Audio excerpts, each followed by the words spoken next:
the concepts we will be discussing. Okay? So let's start with question number 1 for professional education.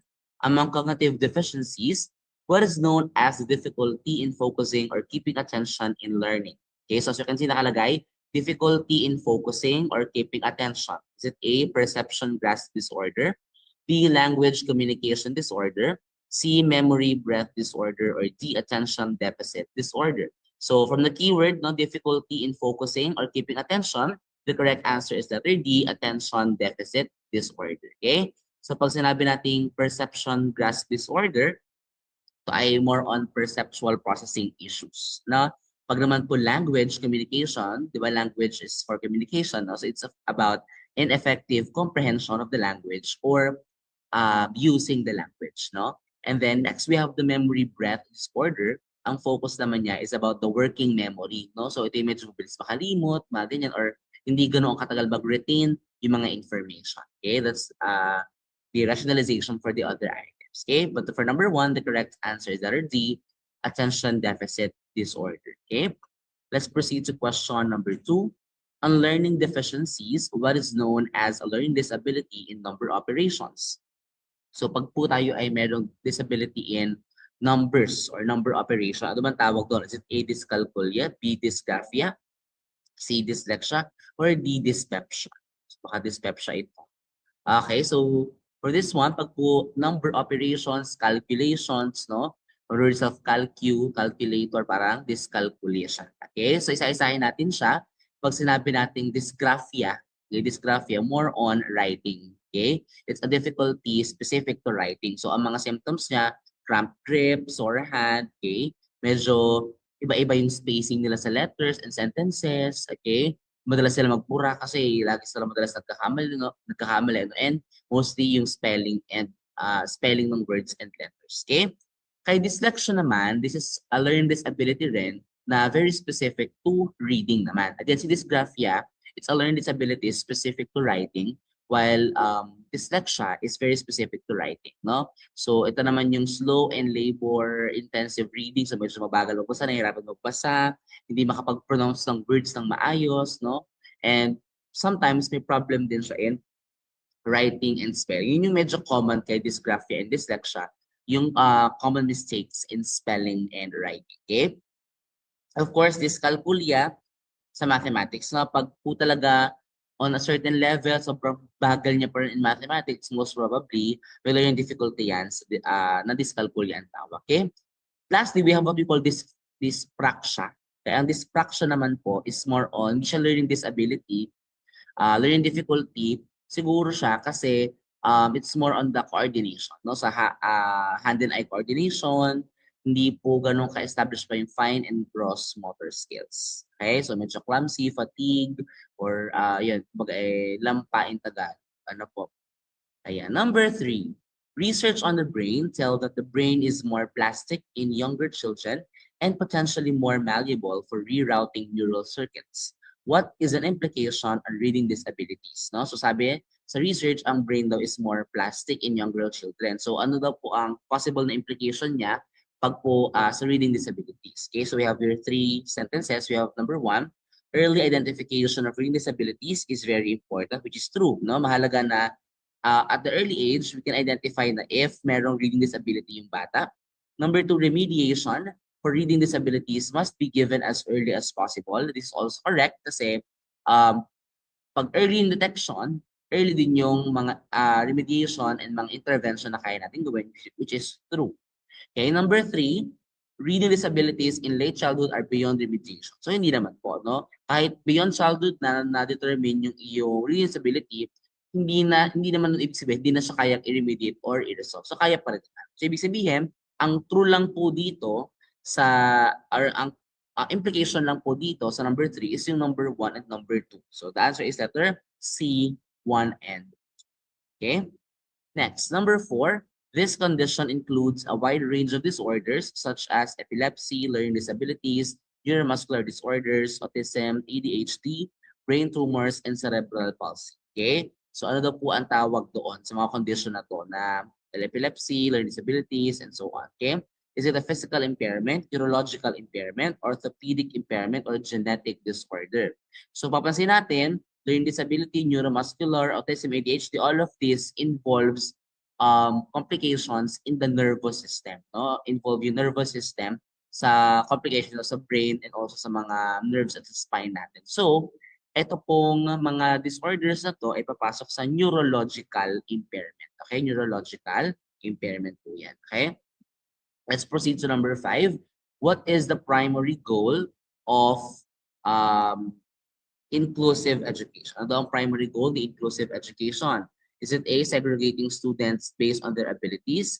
B, excluding students with disabilities from the educational system? C, providing equitable educational opportunities for all students? Or letter D, limiting access to education for students with disabilities? So from the word inclusive, meaning parang dapat lahat kasama. And looking at the verbs na ginamit dito, no, segregating, excluding, limiting, para hindi naman siya speaking of inclusive education. Yung pinakatama lang dito is letter C, providing equitable educational opportunities for all students. Kumbaga, add one out din no, based sa choices. Isa segregating, excluding, limiting. Parang lahat siya hindi naman tumutukoy sa inclusive education. Okay? Let's now differentiate muna. What's the difference between special education and inclusive education? Okay? Si special education ay designed siya specifically sa mga students or children with unique needs or special needs. Okay? So kumbaga, ito ay ang nag-handle nito mga SPED teachers talaga kung saan yun ang specialization nila. Kaya nilang mag-handle ng mga estudyante with unique and special needs. Okay? Or mga children with disabilities. Okay? So inclusive naman, ito po is yung nilalagay po natin lahat ng estudyante regardless of their abilities or disabilities, no, race, gender, at kung ano man sa classroom. Kumbaga, lahat ay accepted and welcome sa isang classroom. So, ibig sabihin, sa isang classroom, if we are inclusive, no, kung tinatanggap natin yung mga estudyante na may learning disabilities, tinatanggap natin yung mga estudyante from other countries, yung mga ganun siya, inclusive siya. Ano po? So, yun ang ibig sabihin ng inclusive education. Let's now proceed to number 6, which Philippine law recognizes the need for inclusiveness in education and stipulates the implementation of programs aiming to address the needs for all learners. So, ano daw pong bang batas yung tungkol sa inclusive education or nasa batas ng inclusive education? Is it A, mother tongue-based multilingual education? Is it B, RA 11560? C, 4Ps, or D, Kindergarten Education Act? So obviously, pag po inclusiveness, hindi naman yung kindergarten, hindi naman yung mother tongue based, at hindi rin yung 4Ps. So nag-iisa lang po dito is letter B, RA 11560. Okay? But to correct the choice, hindi po siya actually RA 11560, that's actually RA 11650. Ano? So syempre, baka typographical lang yung nangyari, kaya ganun siya. Pero tandaan, pag po ang pinag-uusapan is the instituting a policy of inclusion and services for learners with disabilities in support for Inclusive Education Act, yun po ay RA 11650. Okay? Let's proceed to question number 7. Jenny, an 11-year-old child, has an IQ below 70 and experienced significant difficulty with the daily living tasks like self-care and socialization. Which condition does Jenny most likely have? So sinabi dito yung mga ano, no, so may IQ below 70, which is mababa talaga. Tapos may difficulty siya sa daily living tasks as yung pag-aalag sa sarili. Siguro yung pagsusuklay, hindi siya maalam. Simpleng paliligo, hindi pa siya maalam kahit 11 years old na. And socialization, meaning hindi siya ganong kagaling makipag-usap sa ibang tao. No? So ito ba ay Fragile X syndrome, Down syndrome, developmental delay, or intellectual disability? Now, since binanggit naman din dito, one of the highlights ng question natin is yung IQ niya na below 70. The correct answer for number 7 is letter D, intellectual disability. Okay, letter D, intellectual disability. Let's proceed to question number 8. What is the common characteristic of a person with ADHD, or what we call the attention deficit hyperactivity disorder? So, yun na pwede kunin yung clue, no? Attention deficit hyperactivity disorder. Is it A, avoidance of routine activities? Para hindi naman. No? Frequent restlessness and difficulty sitting still. Pwede kasi para kumbaga ay hindi sila mapakali or galaw sila ng galaw, hyperactive. So pwede sila letter B. Letter C, strong fascination with specific topics. Not necessarily naman siya the common characteristic for ADHD. And lastly, avoiding eye contact, hindi rin naman. No? So the best answer dito na pinaka-common characteristic based din sa meaning ng ADHD is letter B, yung frequent restlessness or maligalig magulo at hindi pumapakali. Difficulty sitting still. Okay? Let's proceed to question number 9. There is a need to have orientation sessions to, 1, 2, 3. So, bakit daw ba mahalaga na tayo ay magkaroon po ng orientation sessions? Number 1, establish the right atmosphere. Okay, pwede to kasi kaya po may orientation para ma-establish natin ano ba yung environment na gusto natin na meron do sa, let's say, for example, sa internship. No? 2, formulate guidelines to follow. Siyempre, yung mga rules and regulations, kailan ba sinasabi yan sa orientation din.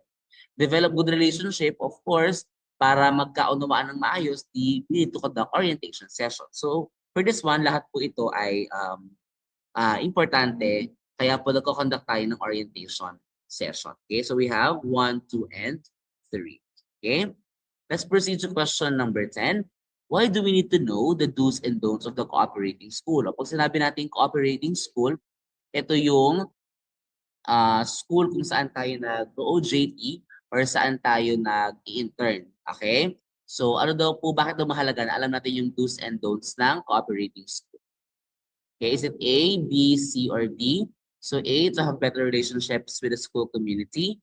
B, to ensure the completion of the required units. C, to strengthen the ties between the teacher education institution and the cooperating school. Or D, to complete the requirements set by the school. Now, mahalaga po si rules and regulations kasi it's to strengthen the ties. Bakit? Kasi some interns, some yung mga nag-OJT natin, hindi sumusunod sa rules, kaya nangyayari, nasisira yung tie. Di ba po tayo, syempre ang mga mga schools na may college, naghahanapin ng school kung saan pwede tayo mag-intern or mag-OJT. Ngayon, ang naging problem natin, since may mga sumuway, no, ang ginagawa, or hindi sumunod sa MOA or Memorandum of Agreement, ang nangyayari, hindi na kayo makakaulit doon sa school na yon. For example, si School A ay nag-intern sa School B. Since hindi sumunod yung mga teachers, practice teachers, mga rules, tapos na yung tie, hindi na makakaulit ng internship or ng pag-OJT si School A kay School B. Knowing that mahirap maghanap ng schools kung saan pwede mag-intern ang mga students or mga OJT natin. Okay? Ayan. So, that's number 10. For number 11, which of the following is the initial task in preparing a research study? So, pag po research study, ang pinag-uusapan natin dito, kailangan po, kailangan gumawa ng research, ano ba yung una natin dapat pag-focusan? Siyempre, napakahalaga po na mag-formulate po natin ano yung problema before mag-gather ng evidence, bago tayo mag-analyze, bago tayo mag-define ng terms, ano ba muna yung problema na solusyon natin for the research study. So, yun po ang ating initial task. Okay, that's the initial task for the research study, the formulation of a problem. Okay. Question number 12, when the industrial age introduced empirical research, what became valuable as a basis for objective truth? So pag sinabi natin empirical research, okay, empirical basically more on senses, okay, senses, no? Pag ginamit mga senses, you are observing something. So meaning, dapat po pag sinabing empirical, it's not based on church doctrines or customs or rules. Yan po ay dapat nakabase sa mga observable and measurable evidence. Okay? Let's proceed to question number 13 na po. What kind of problems does action research address? Ano po bang ina-address ng action research? Is it a potential problem on school finance? Pwede, pero ito lang ba ang focus ng action research? Letter B, cognitive problem on pedagogy? Pwede rin ito, pero ito lang ba ang focus? Letter C, practical and solvable problems? Tama ito. Letter D, speculative problems? Mali naman to. Bakit? Kasi we don't speculate problems. Kailangan na experience totoo yung mga problema. So hindi dapat siya speculation. Okay? So ito pong potential problem sa finance, cognitive problem sa pedagogy, lahat yan po ay under ng practical and resolvable problems. Kumbaga, umbrella term na yung letter C. Lahat ng pwedeng maging problema basta practical and resolvable, pwedeng gawa ng research or action research. It can be finance, pedagogy, and so on. Okay? Let's proceed to number 14.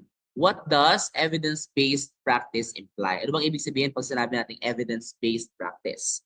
So is it letter A, based on research on the list of past researches? B, instructional practice must be supported by rigorous research findings. Letter C, research is a criterion for teacher promotion. Or letter D, teachers are engaged in research. So pag sinabing evidence-based practice, tayo daw, as teachers, when we practice our profession, yung ating pong mga ginagawa is based on evidence, meaning based on research. Ibig sabihin, yung instructional practice natin must be supported by rigorous research findings. Okay, kumbaga, yung gagawin natin mga strategy, yung gagawin nating mga activities, assessments, lahat yan based on research. No? Yung ibig sabihin ng evidence-based practice. Okay? So hopefully nakakasunod po, nakakasabay. No? So let's proceed na po with question number 15. What is meant by action research following a cyclical process? O cyclical, ibig sabihin paulit-ulit, tuloy-tuloy. No? Walang humpay yung cycle, kaya ka cyclical. So problems occur again like a cycle, which is 2. B, teachers form a circle, parang ano lang, no? Mema lang tong option na to. So obviously distractor yung B. The circle of participants changes from time to time, parang hindi rin to. Effort is continuing until the problem is resolved. Pwede rin siya, pero ito kasi until the problem is resolved, tapos na yung effort. Pag na-resolve na yung problem. Pero tandaan, cyclical nga siya. Ibig sabihin, walang hukay yung pag-solve natin ng problem. Okay, that's letter A po. Okay, so hopefully po nakakasabay, nakakasunod tayo sa lecture. If nakakasabay po or nakakasunod, pa-comment naman po ako dyan ng LPT. Pa-comment po ako ng LPT sa ating comment section. Okay? So, nakakasunod po tayo or nakakasabay tayo sa ating discussion.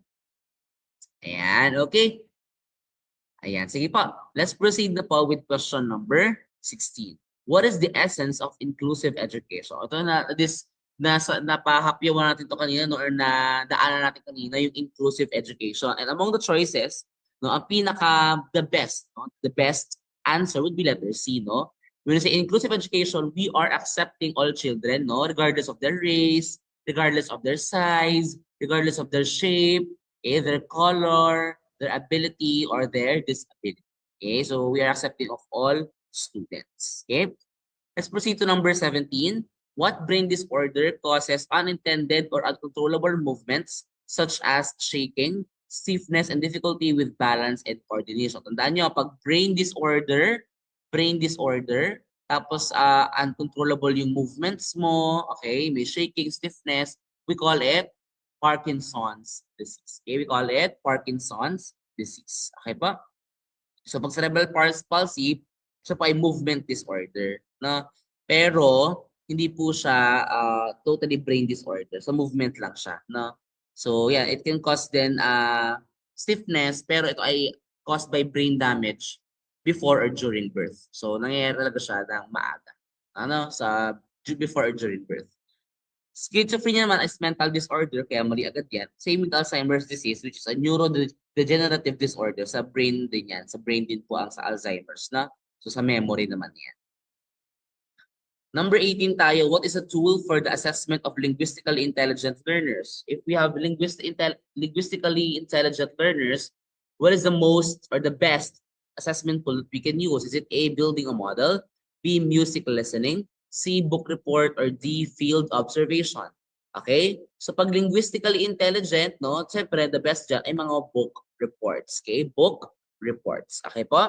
So na si building a model kaya, anyone? Palagay po sa comment section, si building a model kaya, saan kaya siya perfect na, perfect na learners? Ang building a model perfect siya for bodily kinesthetic, no? Si music listening, obviously perfect siya for mga musically inclined learners. Okay, well, si field observation, the best naman siya for interpersonal or sa mga naturalistic learners. Ito po ay under kay Howard Gardner's multiple intelligence theory. Okay? Let's proceed to question number 19. Which type of test can show the student synthesizing skills?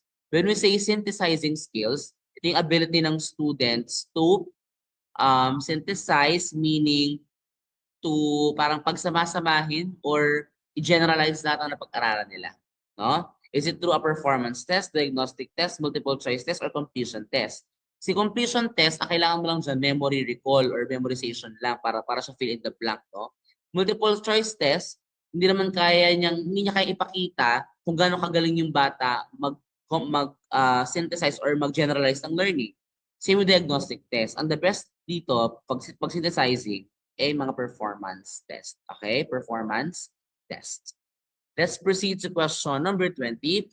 On cognitive principles in test construction, what ability is required to correctly answer fill in the blanks question? Kung nasabi ko na kanina, no? Pag fill in the blanks, hindi mo kailangan ng analytical thinking. Hindi mo kailangan ng creative imagination or ng application process. Ang pinakakailangan mo lang memorization or memory recall na kay letter D. For number 20, the correct answer is letter number 21. What is the best class performance on the 100-item test? 100 items in test, ano ang best class performance? Una niyong hanapin ang may pinakamataas na mean. Okay, pinakamataas na mean, we have 90. Dapat mataas ang mean and mababa ang ST. Okay, tandaan, pag best class performance, mataas na mean, mababang ST. Again, mataas na mean, mababang ST or standard deviation. So the answer for this one is letter C, mean of 90 and ST of 2. Number 22. In a situation, in a multiple choice test item with A, B, C, D as options and with C as the correct answer, out of 50 students, nobody chose A, 15 chose B, and 10 chose C, and 25 chose D. Which is the most effective distractor? So dito po sa ating multiple choice test, C ay correct answer. So hindi siya pwede maging sagot. Kasi when we say effective distractor, ang distractor po ay yung mga maling sagot. Dapat mali yung sagot niya. Okay? So mali na agad yung letter C kasi C yun. Now, sa mga maling sagot, so ang maling sagot yung A, B, D, ano yung may pinakamaraming pumili or effective? Kasi na-deceive niya yung mga students. No? So pinakamarami po sa A, B, D ay letter D. At ang letter D ay naka letter B. Okay? 22, the answer is letter. Okay? For a while lang po kami.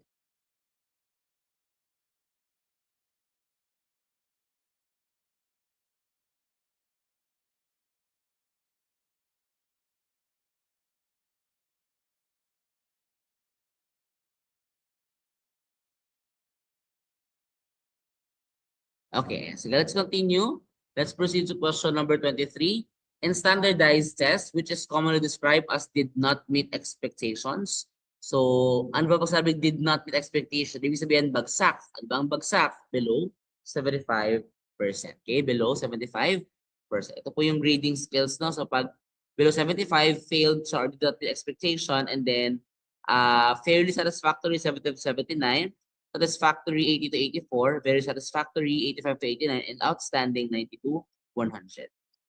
Number 24, in addition to showing grades of students, their parents, which can be shown to demonstrate performance. So aside po sa grade ng bata, ano pa pwede natin ipakita sa parent para mapakita or ma-showcase or maunawaan nila yung skills ng bata or performance ng bata? Siyempre, wala namang kinalaman dyan ang syllabus, ang memorandum, tsaka curriculum. So yes, curriculum pwede, pero ang pinaka pwede na mauunawaan talaga ng parents regarding sa performance ng bata ay yung mga gawa mismo ng bata, which is mga written works ng bata. Number 24, the correct answer is letter. Okay, let's proceed to number 25. Number 25, the internship program is meant to provide students with an opportunity to complement their formal learning with practical knowledge, skills, and desirable attitudes to gain hands-on experience in recognized post-training establishments, or HTE. It is stated in what article? So daan nyo na lang po to. Ito po ay nasa memorandum ng SHED. Ito po ay stated sa Article 1, Section 1, Guiding Principles. Again, this statement po, actually ito yung word per word, no? It's on Article 1, Section 1, Guiding Principles. Okay? Let's proceed to question number 26. When do we say that one's reflection is well written? Okay? Kailan doon nasasabi natin na well written yung isang reflection? Is it A, clear but shallow with some documents? B, clear but lacks depth with documents? C, clear and supported with what was observed and analyzed? Or D, clear but not supported by documents? So very easy siya kasi dito naman, no, clear but, isa lang yung talagang walang pero. No? That is letter C, clear and supported with what was observed and analyzed. Okay, that's the answer for number 26. Okay, let's have number 27.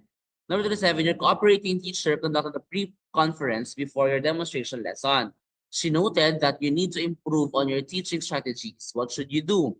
So pag nag-conduct ng pre-conference or parang before you do your demonstration, siguro parang nag-mock demo ka, and then nagbigay sa'yo ng lecture, ng dito, ng comment si cooperating teacher, tapos bago pa yung mismo actual demo mo, ano yung dapat mong gawin?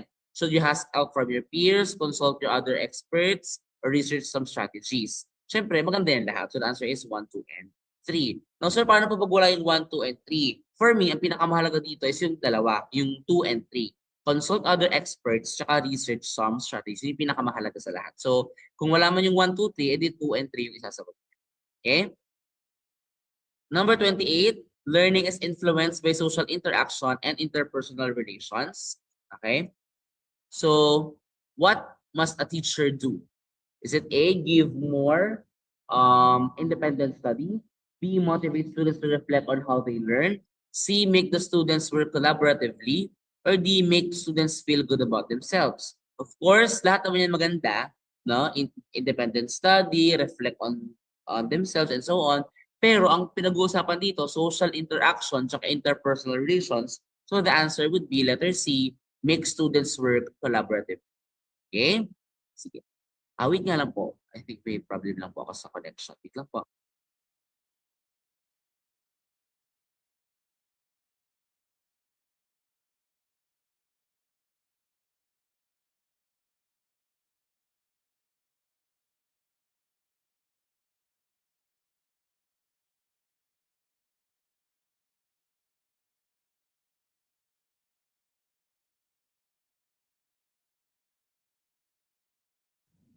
Ayan, sorry for the interruption.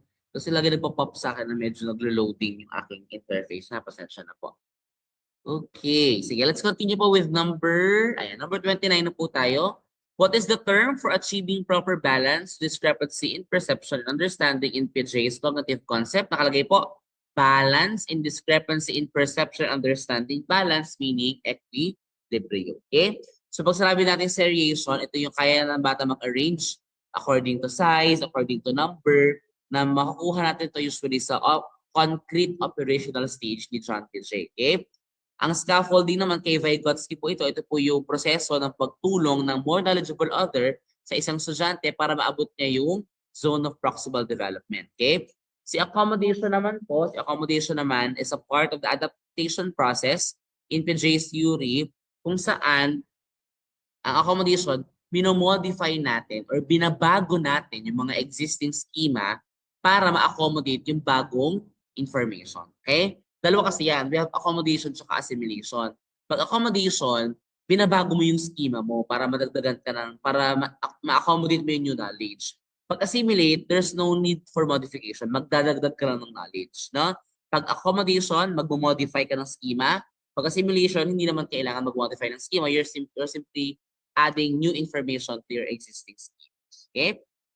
Let's proceed to number 30. What is the learning paradigm involved in school physical exercise drills before entering the classroom? So, kaya tayo nag-exercise din sa umaga, or minsan may mga schools na may pa-zumba sa umaga para makondisyon yung ating mga learners. So, the answer for number 30 is letter D, conditioning. Okay? Conditioning po yung sagot natin for number 30. Let's proceed to number 31. Guide on the side means that the teacher assumes the role of blank. Pag sinabi po natin guide on the side, no? Tayo po ay mga facilitators of learning. Okay, facilitators of learning. Pag tayo ay dispenser of knowledge, tayo po ay mga sage on the stage. Pero on the 21st century, syempre tayo po ay guide on the side na po. Okay? Number 32, due to multiple intelligence and learning styles of learners, which approach works best in order to enhance learning of each and all students. So para po ma-enhance yung learning ng lahat ng estudyante na may iba't ibang intelligence at iba't ibang learning style, okay, we will be using, hindi po unilateral, hindi po horizontal, hindi po streamlined, we will be using differentiated learning or differentiated approach wherein we are trying to provide them or we teach them and assess them based on their intelligence and learning style, which is very difficult actually, na medyo mahirap siya, but this is a good way for learners to really ipakita no, yung kanilang intelligence. Okay? Number 33, which is true of a constructivist teaching learning process. 1, based on students' questions and interests. 2, interactive. 3, dialogue. 4, group work. Tandaan, pag constructivist, student-centered. So nakabase tayo sa interest at question ng students. Yan po dapat ay may collaboration. Okay, dapat po may interaction within the students, kaya po pasok sa interactive at saka sa group work. And of course, involved din po sa constructivism yung communication, open communication with teachers and students, and as well as students to students, kaya po involved po ang dialogue. So yan po, 1, 2, 3, 4, lahat po yan ay pasok pag pinag-uusapan natin si constructivist teaching learning process. Okay? Ayan. Okay. Sige, let's proceed to number 34. In Bandura Social Learning Theory, what is self-control over one's functioning and over events, such as when the students maintain their honor grades? So, yan po tatawag na self-control na yan. We call it self-efficacy. Okay? Let's have number 35. An essay test is most appropriate when blank. Okay, appropriate siya when, tandaan niyo po, pinaka-appropriate si essay, hindi dahil test security, hindi dahil maunti yung class size, o hindi dahil gusto mo na konti lang na items, pinaka-appropriate siya if you want to measure high-level cognitive process. So pag high-level or HOTS or higher order thinking skills, yung gusto nating sukatin, best or pinaka-appropriate dyan would be an essay test. Okay? Let's proceed to number 36. For number 36, Teacher Joy requires her students to submit a portfolio that shows their best literary compositions among all their finished works. What type of portfolio is she requiring? So nakalagay dapat yung mga best compositions, yung mga pinakamagandang gawa. So para makuha natin yung mga pinakamagandang gawa, tandaan natin na ang tawag po doon ay mga showcase portfolio. Eh wala po ang showcase portfolio. Ano ba yung medyo kahawig ng showcase dyan sa words sa choices natin? So that is display portfolio. Okay, display portfolio. Number 37, difficulty index of a test item is 1. What does this imply? The test item must be, syempre pag 1, lahat po nakatama. So kung lahat nakatama, that is very easy. Okay, number 1. And number 37, pag ang test difficulty index niya is 1, that's very easy. Okay? Well, for me, no, medyo you don't need to worry about this one kasi usually lumalabas sa board exam, mga extremes. It's either very easy or very difficult lang. Kasi medyo alangan na ngayon maglagay ng item na nasa gitna yung difficulty index kasi nga maraming sources. So baka we are not sure on what to answer. Pero I believe no, ang ibibigay naman ng boards, if ever man, ay mga questions na tawag dito, na it's either very easy lang or very difficult. Yung mga extremes pa, mga opposites talaga. Number 38, among approaches to child development, which is the basis of the Spanish friars in religious schools in using the stick to punish children who misbehave in class. So punishment, no? Pag punishment, at tawag po dyan, it's not classical, no? It's the operant conditioning, no? If you will recall by B.F. Skinner, okay? So pag sarabing classical conditioning, involuntary response and stimulus. Okay? Involuntary response, stimulus. Pag operant, voluntary behavior na siya, tapos may consequence. Voluntary behavior and consequence. Okay? So, recall lang natin si punishment, reinforcement, negative and positive. Tandaan nyo lang, pag positive, may ibibigay ka. Pag positive, may ibibigay ka. Pag negative, may aalisin ka. Pag negative, may aalisin ka. Okay? Pag reinforcement, gusto mo ulitin nila yung behavior. Pag reinforcement, gusto nila ulitin mo yung behavior. Pag punishment, gusto mong bawasan yung behavior. Pag punishment, gusto mong bawasan yung behavior. Pagsamahin natin, paano pag positive reinforcement? Pag positive, talagdagan. Pag reinforcement, gusto mong ulitin yung behavior. Okay, dahil mataas ang grade mo, dahil mataas ang grade ng klase, magpapamilk tea si teacher. Okay? Gusto mong ulitin nila yung behavior, kaya nagbigay ka ng something. Okay? Paano daw pag positive punishment? Pag positive punishment, may ibibigay ka para ma-decrease yung behavior. Okay, dahil kayo ay bagsak lahat sa quiz, magkakaroon tayo ng another quiz ngayon, surprise quiz. No? Para, for example, dahil ang ingay nyo ngayon, surprise quiz tayo. Diba? Gusto mo na ma-decrease yung kaingayan nila, kaya nagbigay ka ng stimulus, which is what we call the quiz for that one, the surprise quiz. Okay? Punta naman kay negative. Para pag negative reinforcement, again, negative, may aalisin ka, reinforcement to maintain the behavior. Halimbawa, okay. O, kunyari, parent ka. No? Okay, since mataas ang score mo, hindi na kita paggagawin ng trabaho na sa bahay o di ka na paggagawin ng gawaing bahay. Di ba? Gusto mong ulitin niya yung behavior na mataas ang grade. Kaya ang ginawa mo, tinanggalan mo siya ng household chores para ulitin niya ulit. Ay, sis, tinanggalan ako ng gawaing bahay ni mama or ni papa dahil mataas ang grade ko, ulitin ko siya. Di ba? Yun yung idea niya. So, nagtanggal tayo. Pag negative punishment, magtatanggal ulit tayo, pero para ma-decrease naman yung behavior. For example, ang ingay nila. O dahil ang ingay nila, okay, wala kayong break ha, wala kayong lunch. Sabi, mga strict teachers, no? Okay, di kayo magbe-break ha, di kayo magla-lunch, napakaingay nyo. Diba? Tinanggalan mo sila ng break or lunch kasi gusto mong i-decrease yung behavior nila na pagiging maingay. So that is the difference between positive reinforcement, negative reinforcement, positive punishment, and negative punishment. Okay? Number 39, in Freud's theory of psychoanalysis, which best represents the superego among students. Ang superego po is our ideals in life. O itandaan, pag superego, ang pinag-uusapan natin dito ay yung, actually, i-flash ko lang, no? Yan kasi, yung tatlong ideas na yan, para siyang isipin nyo lang na, halimbawa, si Id, okay, si Id, siya yung, sorry, okay, si Id, parang siya yung, sorry po. Sorry. Okay. So si Id po, para siyang devil. So, para siya yung demonyo sa gilid mo na, sige, gawin mo na yan. Okay lang, yan yung mga pleasures mo na gagawin mo na yan ngayon. Okay lang yan. Sige, magpahinga ka. Or sige, tawag dito, bilhin mo yan, ganun-ganan. So siya yung parang devil, no? Devil sa tawag dito, sa tenga mo. Well, yung superego, parang siya yung konsensya mo. Siya yung konsensya mo. Siya yung angel, guardian angel sa gilid. Hindi, mali yan, maling gawin yan. O wait lang ha, check mo muna, baka mali or tingnan mo kung tama or mali yung ginagawa mo. Okay? So, siya yung parang conscience o siya yung nagbabalance. Okay? No, actually, hindi siya yung nagbabalance. Siya yung nagsasabi kung ano yung tama o hindi. Siya yung moral compass. That's the term. Siya yung moral compass mo. Okay? Si ego, siya yung nagbabalance. Diba? Siya nagbabalance. Ang role ni ego or ang goal ni ego ay mabalance natin yung si id at saka super ego. Magbalance yung id at super ego natin. Okay? So nakalagay naman dyan, no? The job of the ego or self, ikaw yan, di ba? Id is the devil sa gilid mo. Super ego is your moral compass, your guardian angel, while your ego is you. Ikaw yun mismo. Okay?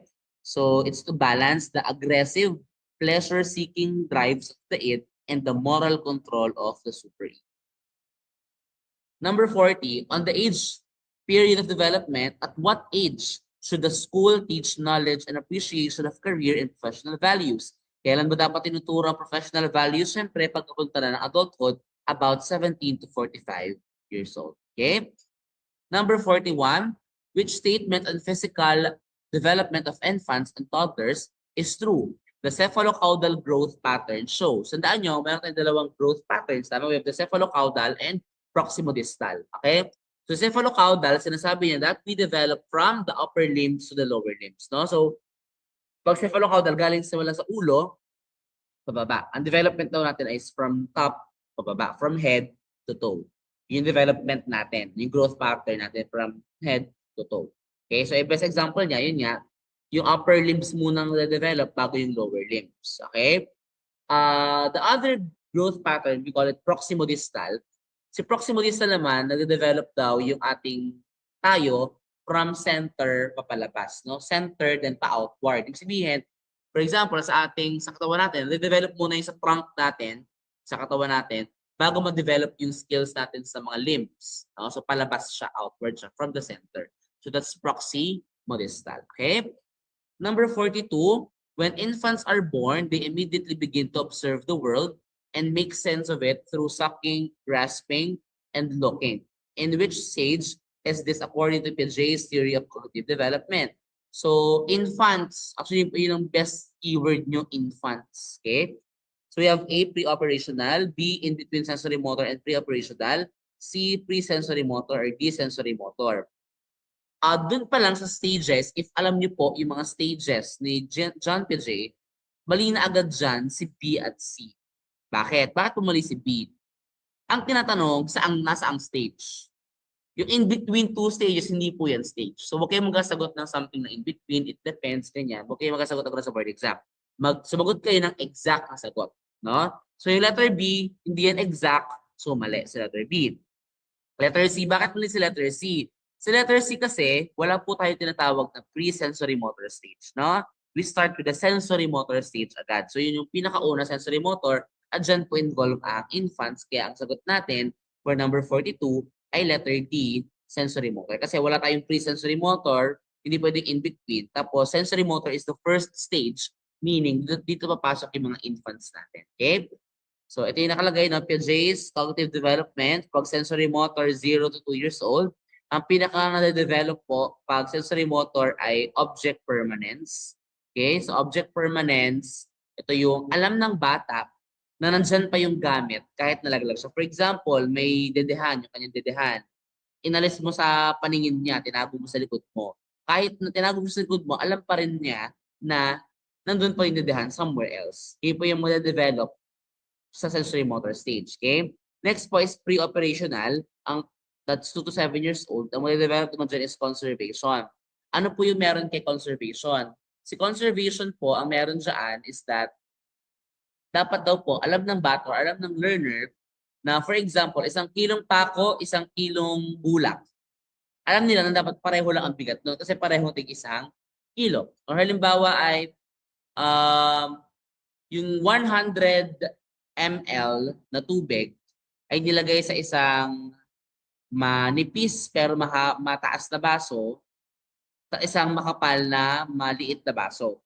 So pag na-develop na yung conservation, kaya nila sabihin ay pareho lang kasi ng 100 ml kahit na mukhang mas marami yung sa mataas na baso compared sa mababang baso. Okay?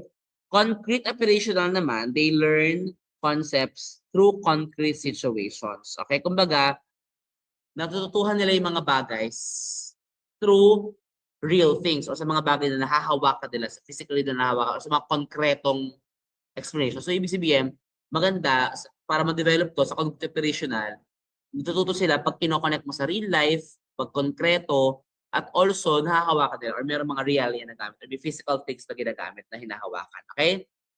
Pag formal naman, tandaan nyo lang, theoretical, hypothetical, at counterfactual thinking. Abstract and logical reasoning. Again, theoretical thinking, hypothetical thinking, counterfactual thinking, abstract and logic reasoning. Okay?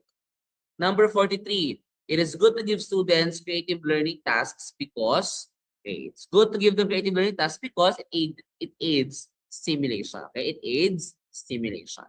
Number 44, which psychological theory states that the mind insists on finding patterns in that contribute to the development of insight. No?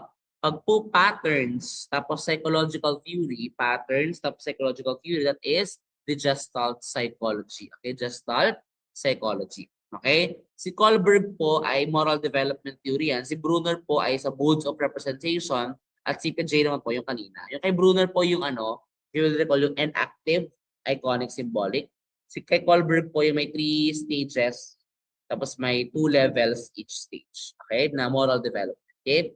Ito po yung sa Gestalt psychology. 7 Gestalt principles. This is how our minds perceive and organize visual information. So we have proximity, similarity, closure, symmetry and order, common fate, figure, ground, and continuity. Let's have number 45, who stress the idea that students cannot learn if their basic needs are not first met. No? Ano daw po ba sino ang nagsabi na pag hindi na-meet ang basic needs ng bata, hindi sila matututo? So if you will remember, sino ba ang nagpasimuno ng hierarchy of needs? Ang hierarchy of needs ay kay Abraham Maslow. Kay Abraham Maslow. So ito yung kanyang hierarchy of needs.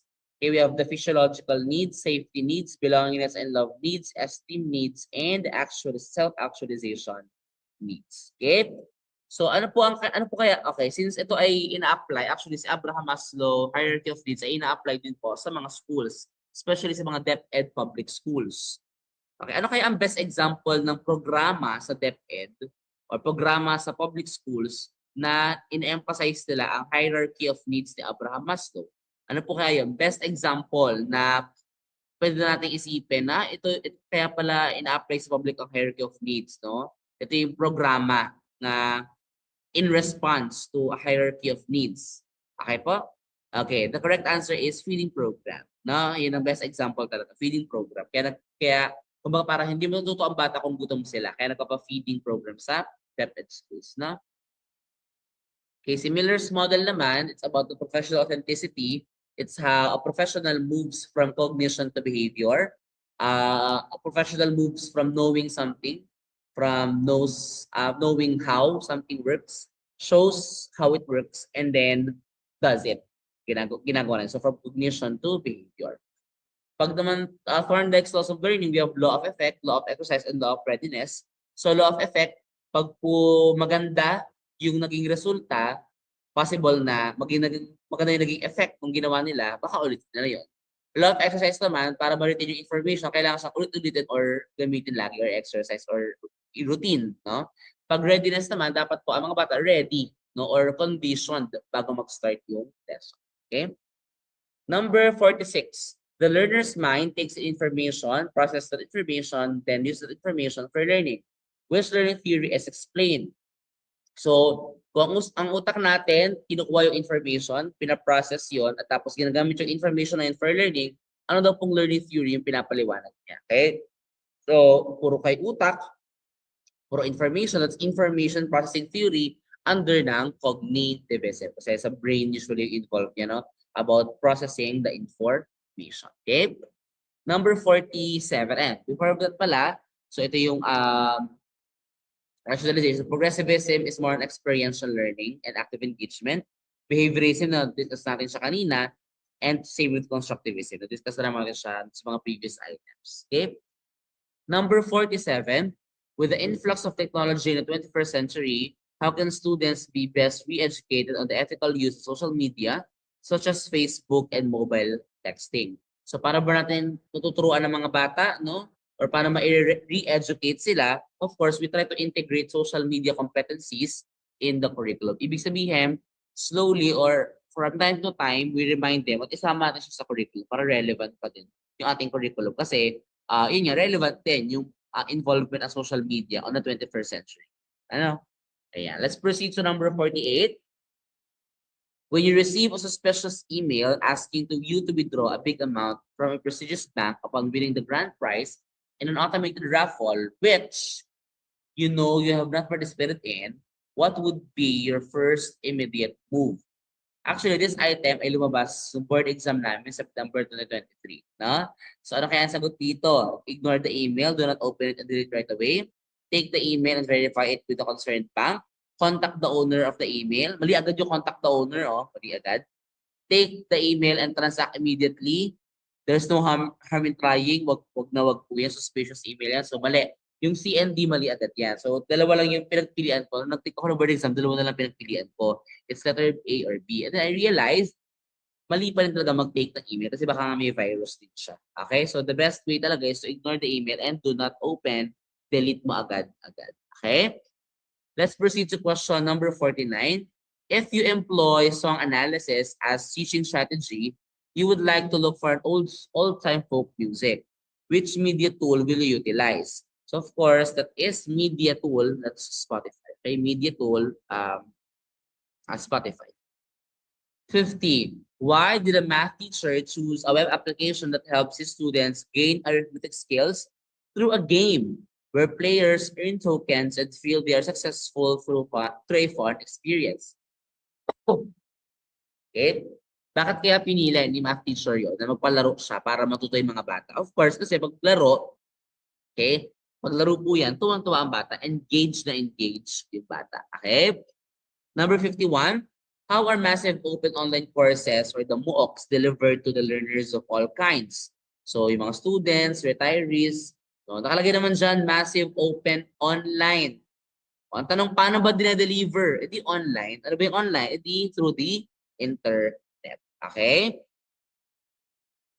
Number 52, we will be having a short break after ng 60 items. So, konti na lang po, we'll have a short break po. Okay?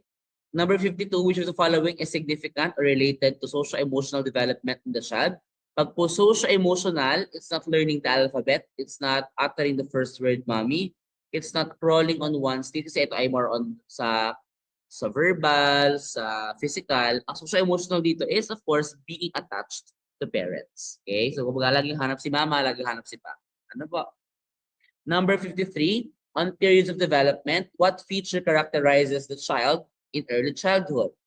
Early childhood po ha, high level of recognition, parang hindi agad. Independence, of course, bata pa hindi pa independent. Maturity, you don't expect maturity as well. No? Pag early childhood, ang pinakamakikita natin feature is their readiness for school. No? Pwede na silang pumasok sa eskwelahan. Okay? Next, let's proceed to number 54. Number 54, what process of child development arouses interest in learning through fun activities like music and dance activities? Okay? Anong proseso daw yon na nag-arouse ng interest through music and dance? That is, at pinag-usapan kanina, yung ating socio-emotional. Okay? Socio-emotional. Let's proceed to number 55. Since chromosome endowment differs between male and female, what chromosomes belong to females? Pag females po ba, anong chromosome? Sige, pa-comment nga po, palagay po sa comment section. Ano nga po ba pag ang chromosomes ay sa female? Pag female po, we have XX chromosomes. So females po composed of X chromosomes. Okay? Paano naman po pag male? Anyone? Paano daw po pag male? Pag male po, ano po chromosomes natin? Palagay po sa comment section. Pag male po, okay, so pag male, we have the XY chromosomes. Okay, X and Y chromosomes. Let's have number 56. How are transition activities best handled? Okay, para natin i-handle ang mga transition activities. A, by surprising students on activity transition. B, by simply enforcing the next activity. C, by clustering students in groups. Or D, by setting instructions for the next activity. Okay, wag na wag po. Wag basta-basta, okay, ito activity. At wag basta-bastang i-grupo na lang. No, kailangan mayroon mo ng proper instructions. Again, kailangan may proper instructions. Okay? Number 57 po tayo. To be an effective classroom manager, what should be coupled with a friendly attitude? Para daw po maging effective na classroom manager or teacher, ano dapat i-partner natin pag friendly ka? Dapat pag friendly ka, dapat okay, hindi po confidence, hindi po caring attitude, hindi po tolerance, no? Aside from being friendly, dapat alam pa rin nila yung boundary. Dapat meron pa rin authority. Kaya dapat, aside from being friendly, i-partner mo siya with your supervision skills, no? Para at least may authority pa rin and they are not afraid of you. May authority ka, pero set ako sa'yo, no? Kasi friendly ka. Pero may authority, may boundaries. Okay, so that's letter A. Okay, nakakasabay pa naman po. Kaya pa. So again, 120 items po tayo. Kaya sana po ay kayanin niyo pa po. Kayanin niyo pa kasi medyo madami-dami talaga siya. Ano? So number 58. Which best indicates efficiency in a two-way communication between teacher and students? Okay? Pag two-way communication between teachers and students, no, pinakamahalaga sa communication, dapat po tayong lahat, no, ay open makinig or willing makinig. No, openness to listen, letter. Okay? Very good po tayo. Let's proceed to number 59. What does it mean when a misdemeanor has a ripple effect on the class? Pag sinabi natin ripple effect, ano bang ibig sabihin yan? Invite the misbehavior will end? Hindi naman. That the class will know the misbehavior? Hindi rin. That the whole class is to be blamed for the misbehavior? Hindi rin po. Ang ripple effect, di ba ripple parang ang isang ginawa na apektuhan lahat. Di ba? The misbehavior can affect the whole class. Parang siyang domino effect, no? Or ripple effect. The misbehavior can affect the whole class. Actually, ang ripple effect po ay isa sa mga classroom management strategies ni Jacob Kunin. Okay, ni Kunin. So, letter D yung sagot. So, again, ito po yun, ripple effect. Sabi ko nga, ang isang bagay na ginawa mo ay pwede maka-apekto sa whole class. Pwede pag maganda, maka-apektuhan ng maganda. Yung klase mo, pag hindi maganda, hindi rin maganda yung effect sa iba. Okay? Ang witness naman po, ito yung sinasabi natin na ang siya ay may mata sa likod. No? Na kahit wala ang teacher, kahit ang likod ng teacher, kahit as a faculty and teacher, alam niya kung paano mag-behave or yung nangyayari sa klase. Overlapping naman, ito yung kaya natin mag-multitask sa classroom na habang nagtuturo, nananaway tayo, habang nananaway tayo ay kung ano-ano pa ginagawa tayo. Kumbaga kaya natin mag-multitask sa classroom. Effective transition, ito yung kanina na dapat po, when you are transitioning from one activity to another or one lesson to another, dapat po ma-bridge natin or hindi abrupt yung transition natin. Okay? And lastly, we have satiation or avoiding student boredom. Ito lang is dapat para daw maganda yung classroom management strategy mo, kailangan daw engaging. Kailangan daw involve ang estudyante para hindi sila nawawalan ng interest. Okay? Now, last item before we have our short break, number 60. Owing to more flexible instructions such as through group discussion and role playing, how can seating arrangement done? No, so ikaw daw, as a teacher, mahilig ka magpa-group discussion, magpa-role playing, so paano ba dapat ginagawa ang seating arrangement? Siyempre, dapat po movable, no? Kasi pag in-eliminate mo na, siyempre kailangan pa naman nila ng share, no? Pag fixed naman siya, paano sila makakapag-grupo? Pag increased share arrangement, parang magulo naman masyado or parang di naman necessary, no? Maganda, movable, or dapat um, at any rate or at any time na kailangan pag-groupings, kaya nilang pupunta sa kanya-kanyang grupo. So movable yung ating arrangement ng seating or at ng chairs. Okay? So that's number 60. Okay? So now, since we are now at number 6, we will have a short 5-minute break. No, CR break, health break, kain break, ano namang break na kailangan nyo. Or at least para to rest lang yung ating mind. Kasi we have already discussed, actually ano na, no, 180 items na kasi 120 na Gen Ed tapos 60 ngayon na Prof Ed. Okay, so we will be running the next 60 items after 5 minutes po. Ano, so hopefully nakakasabay naman po. Sige, before we have our break, pa-comment naman po ako dyan ng crystal if clear. Pa-comment naman po ako dyan ng crystal if clear para make sure ko po na malinaw at clear naman po yung ating discussion. Okay? So if you have any question, you can message me naman po para mapag-usapan natin or para ma-clarify natin. Ano po? So ayan. So again, patay po ng crystal if clear naman po yung ating discussion. Okay po? So, okay. So now let's have our 5-minute break.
Ayan. Okay, so let's continue na po our discussion for the last 60 items for our professional education.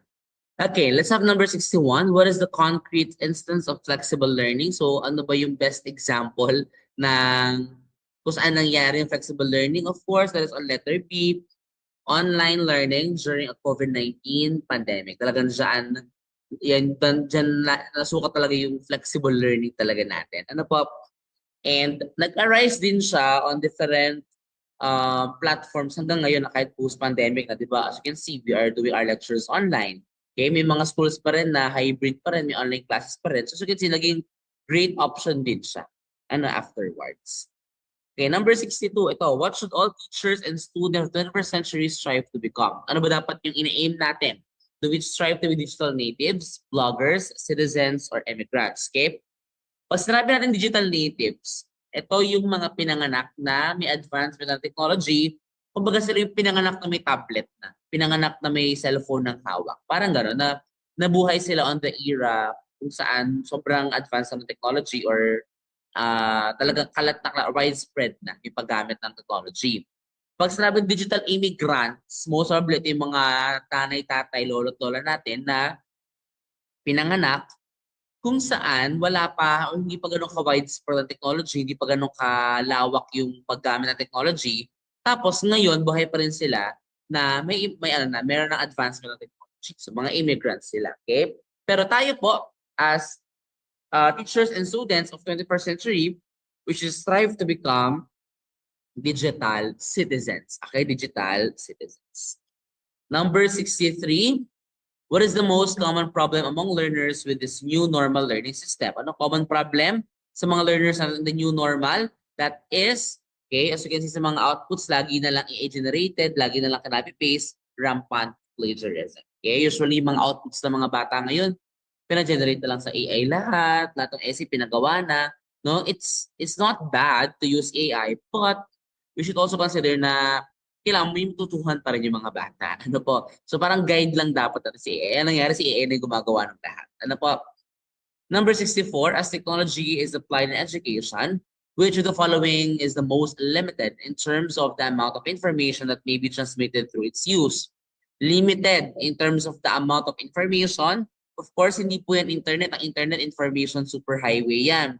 Ang films or documentaries, syempre maraming information din dyan. Same with graphs and charts. Ang pinaka-minimal lang or limited ay pag gumamit tayo ng chalkboard. Okay? Number 65, when teacher Jason evaluates an educational app in mathematics for grade 10, he ensures that the content is not too easy or difficult for the students. What criterion is he considering? So dapat daw yung application na gamitin niya, hindi sobrang hirap, hindi sobrang dali. Yun ba ay organization? Hindi naman. Yun ba ay currency? Hindi rin naman. Yun ba ay accuracy? Hindi naman. Ang sinusukat niya, dapat sakto lang, appropriate lang for the grade 10 learner. So the answer is letter A, for 65, that's appropriateness. Okay? Number 66. Which of the following is an effective reinforcement to conceptual ideas in a lesson? If we want them to understand the concepts, if we want them to fully realize what do we mean by the concepts you are talking about, kailangan relevant sa kanila. Paano yung magiging relevant sa kanila? Magiging relevant siya if we relate that to real life. If we relate the ideas to real life. Okay? Number 67, which of the following is the most appropriate message by teachers on the first day of class? Siyempre sa first day of class, huwag nyo silang takutin, no? Huwag nyo silang i-pressure. Kailangan positive lang. Kailangan may words of encouragement. At kailangan ilo-look forward nila. Based sa message, dapat ilo-look forward nila yung school year na yun. So ang pinakamaganda na message natin sa students at the start of the class, of the school year, is that the year will be a fulfilling experience for new learning. Okay? Number 68, which of the following is an improvement in the physical learning environment of a classroom? So if you want to improve the physical learning environment, syempre, dapat may better ventilation. No? Actually, since may nagiging problem na lalo ngayon na mataas yung heat index natin, dapat talaga may proper ventilation na hindi sobrang init sa learner kasi hindi rin sila makakapag-focus sa learning. Ano pa pag hindi properly ventilated yung classrooms natin. Number 69, which outcome in the remedial instruction in English is generally important? Now, Ano ba yung gusto nating maging outcome ng remediation sa English? Okay? If we are remediating or we are trying to provide a remediation for students in English, ano yung gusto nating maging outcome or maging result? Is it A, resolution of communication problems, B, variety of learning experiences, C, positive experience in language literature learning, or letter D, participation in learning experiences? The correct answer for this one is letter A, resolution of communication problems. No? So some may answer letter C, pero that's what we want to give to them. No, we want to give them positive experience. But the result, the outcome that we want is for them to resolve, no, to have a solution for their communication problem because English naman is mainly used for communication. Tama. So for number 69, sorry, and the correct answer po is the letter A. Number 70, which instructional process will be the most appropriate if Teacher Olive wants a maximum student interaction in her class of 50 students? If gusto niya na maka-interact yung mga students. Is it A, after her lecture, she divides the class into small groups to share their reaction to identified issues? B, she identifies students to do class presentations and interrogates the presenters after as the class listens? Mali din yun, no? Letter C, after her lecture, she conducts an open forum. Okay. Letter D, she makes them research an assigned topic. So, nag-research lang sila, mali din to. So, A or C lang, pero yung mas magkakaroon ng interaction is pag nagkaroon ng division ng groups. No? So, that's letter A. Divide the class into small groups. Okay? Next, number 71. Under 21st century life and career skills, which enables a person to respond to change and a change of modernity. Is it A, flexibility and adaptability, B, social and cross-cultural skills, C, leadership and responsibility, or D, productivity and accountability? So pag po about sa responding to change, we're talking about the flexibility and adaptability. So recall lang natin yung mga life 21st century skills natin. So we have the literacy skills, we have the information skill, literacy skills, media literacy skills, and technology literacy skills. For learning skills, we have the critical thinking skills, creativity learning skills, collaborative skills, and communication skills. And lastly, for life skills or life and career skills, we have flexibility, leadership, initiative, productivity, and social skills. Okay, so yan po yung mga 21st century skills na kailangan po ma-acquire ng ating mga learners. Okay, so ito yung dapat na in-describe natin na maunawaan ng mga learners natin. Itong mga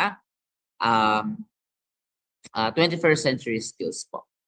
Number 72, which of the following class discussions is most appropriate in integrating the theme of civic literacy in the basic discipline of history and other GE subjects?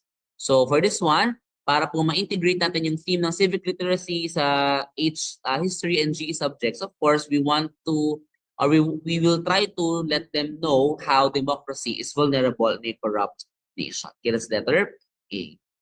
Number 73, what does the Madrasa program or the Madrasa education program of the K-12 curriculum prove? Ano po ba ang pinapatunayan? O ano ba yung purpose din ni Madrasa education program? Of course, ang purpose niya is for inclusivity. Okay? Para saan po ba? Sige, palagay po sa ating comment section, para saan po ba ang Madrasa education program? Since ang purpose niya is inclusivity, ang pinapatunayan niya is inclusivity, bakit? Ano ba ang meron kay Madrasa? Ano ba ang pinofocus niya? Okay, ano po? Talagay po sa comment section. Okay, so ang pinafocus niya po is about, or siya ay para sa mga Islam friends natin, or sa mga Muslim friends, or sa Muslim learners natin. Okay, let's proceed to question number 74. Based on RA 10533 or the Enhanced Basic Education Act of 2013, which language is the medium of instruction from K to 3? So pag po K to 12 or yung ating sa RA 1053, ang ating pong mode of instruction from kinder, grade 1, grade 2, and grade 3, ang ginagamit po dapat is the mother tongue of the learners. Okay, mother tongue of the learners. Let's proceed to question number 75. Which of the following best supports professionalism among teachers? Ano daw po dito ang support ng professionalism?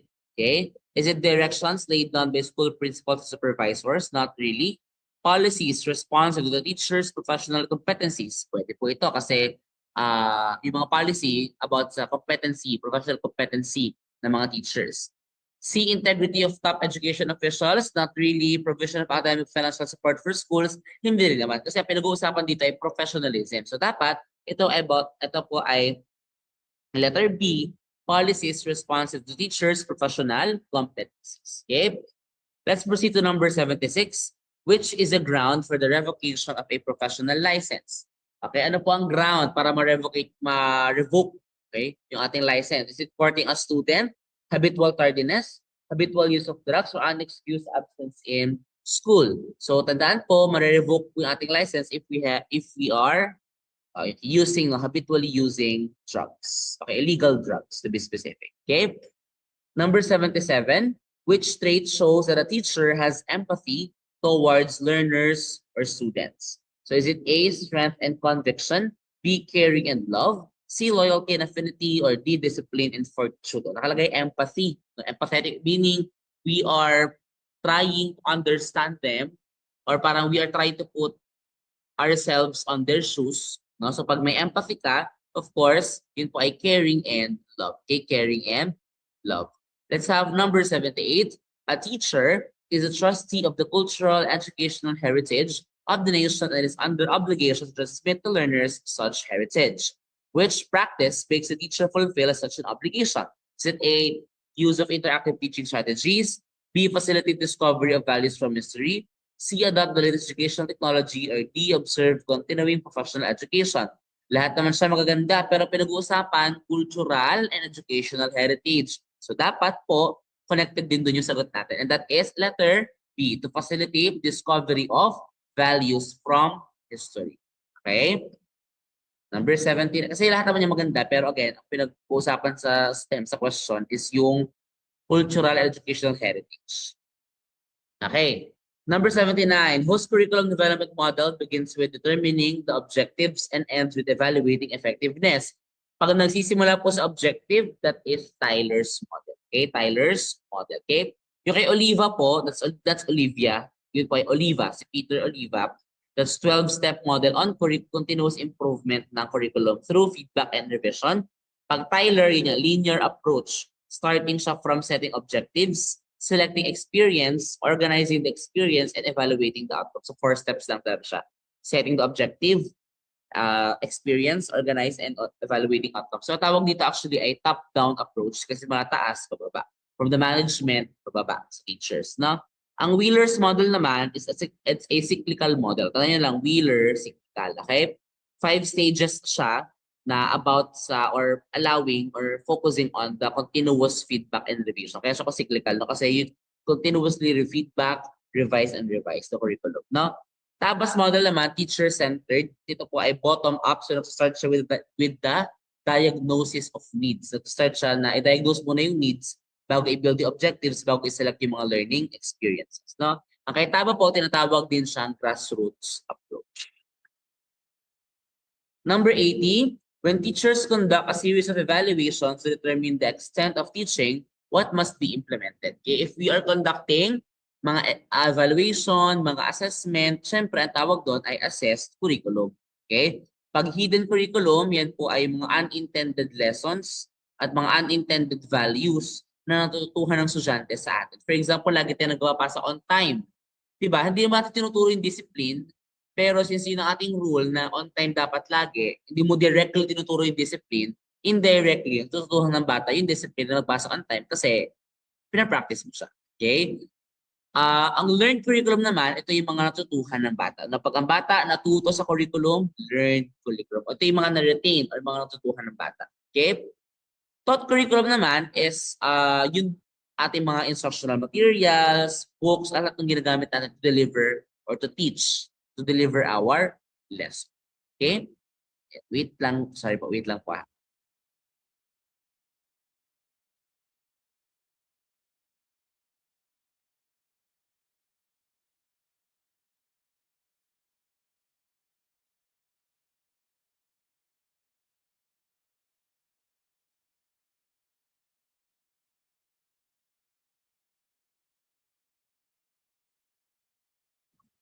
Ayan, okay. Sorry po for the interruption. Sige, let's continue po. Let's have item number 81. Okay.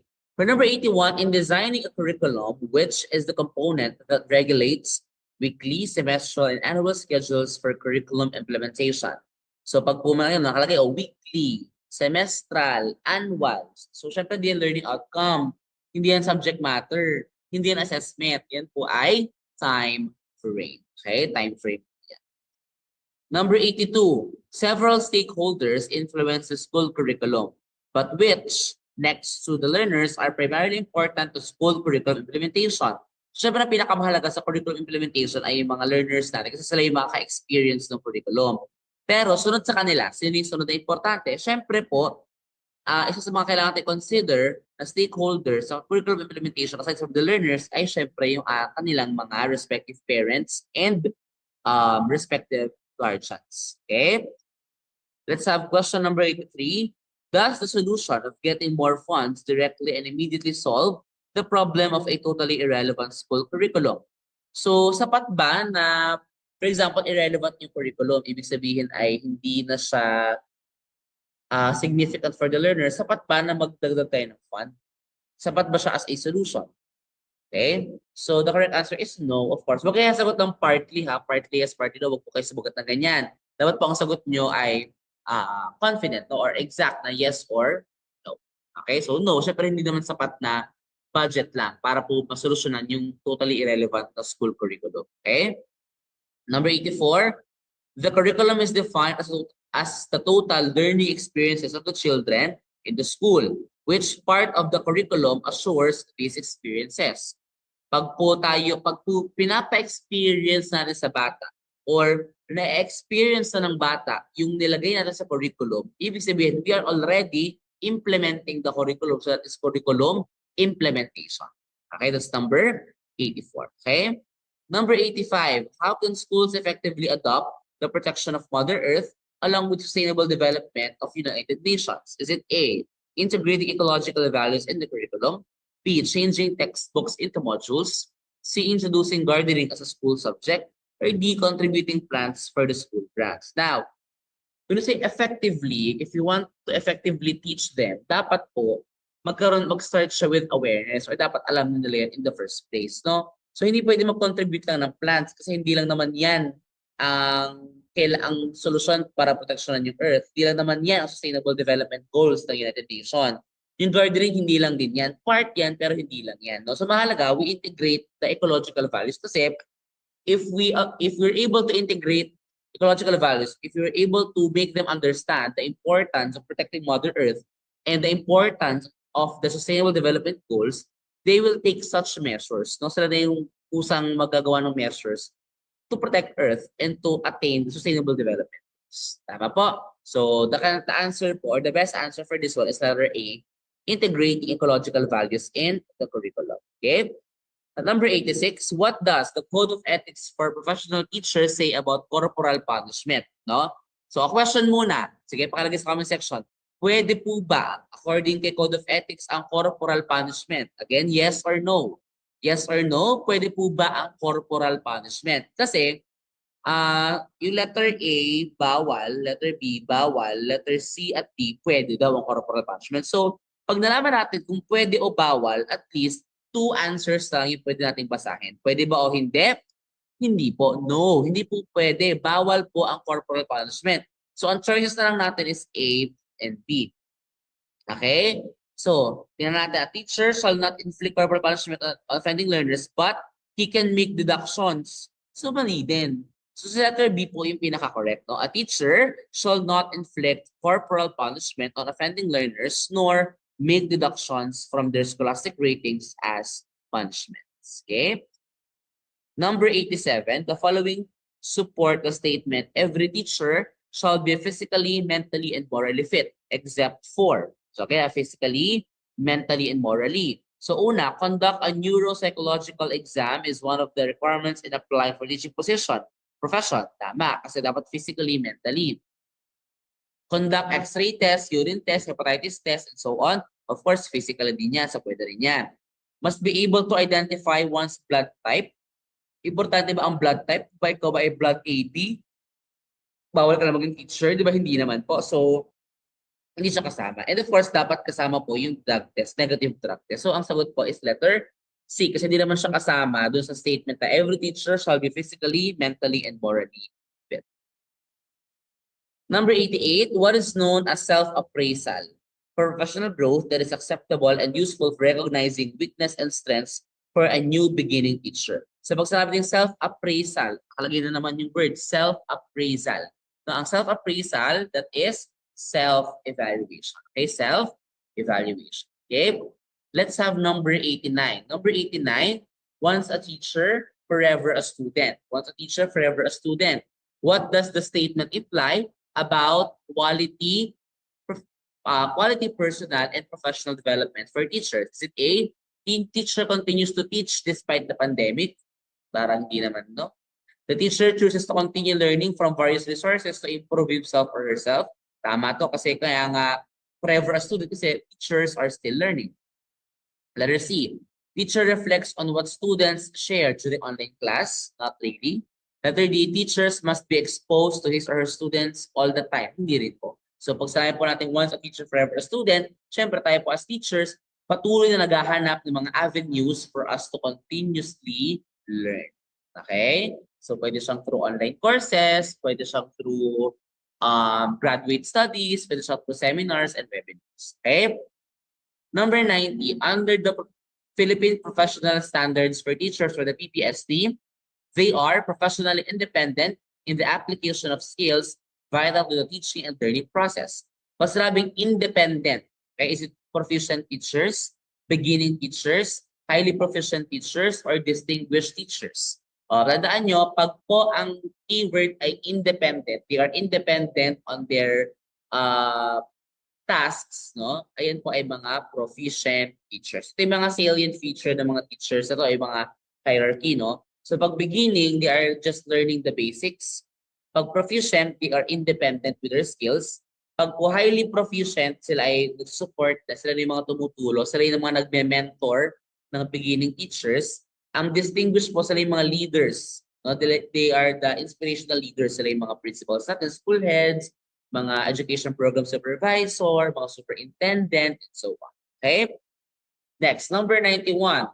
Which of the following strategies can teachers least consider when preparing for their retirement? So pag nare-retire na, ano yung hindi dapat i-consider, ano yung dapat iwasan natin? Iwasan yung frequent trips with Grab, promo fares, and freebies. Siyempre, pag retirement, wala na talaga tayong sahod, wala ng work, pension na lang. So dapat meron tayong life and retirement insurance, ma-manage yung expenses, and dapat CPD or continuous professional development pa rin. Kasi pag retired ka na, you can still teach pa naman sa higher education, no? Sa college at saka sa graduate studies. Okay? Number 92, through what are the vision, mission, goals of schools concretized in the day-to-day life in the school? So, paano po ba na-achieve ng learners natin yung goals, yung mission at vision ng school? Siyempre, sa ating mga activity, through our activities, through our assessments and evaluations in the classroom, we are slowly achieving or we are targeting the vision, the mission, and the goals of our respective schools. Okay?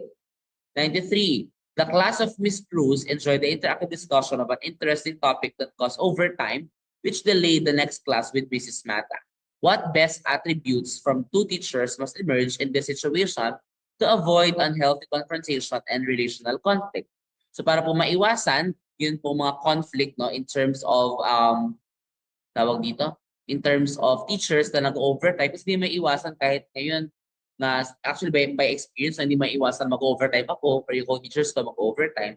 So dapat yung nag-overtime, dapat merong sense of apology, dapat mag-apologize siya, no, na sorry ma'am, sorry sir, kasi medyo napa-enjoy po ang mga bata, medyo napa-overtime po ako. And syempre dapat yung next class na nakuha na ng oras, dapat understanding kasi hindi naman siya lagi. And also, understand na nag-enjoy naman yung class. So, dapat po may apology and also meron ding understanding para po maiwasan yung conflict.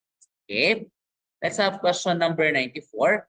There are several components that make up a morally mature person, which shows that a teacher applies moral principles such as the golden rule when making moral judgments. Of course, para ma-apply po moral principles, dapat po ang teachers nagre-reflect sa kanilang moral choices. So the answer for 94 is letter C, reflect on moral choices. Okay? Wait lang. Sorry po again, wait lang.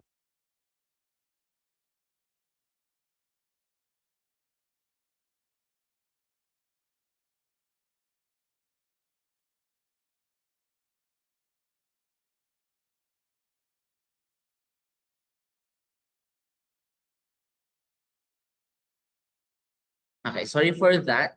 Sorry na kasi I'm actually at the school, kaya po medyo ano lang. Okay, let's have 95. Number 95, education is a function of society. What does this imply?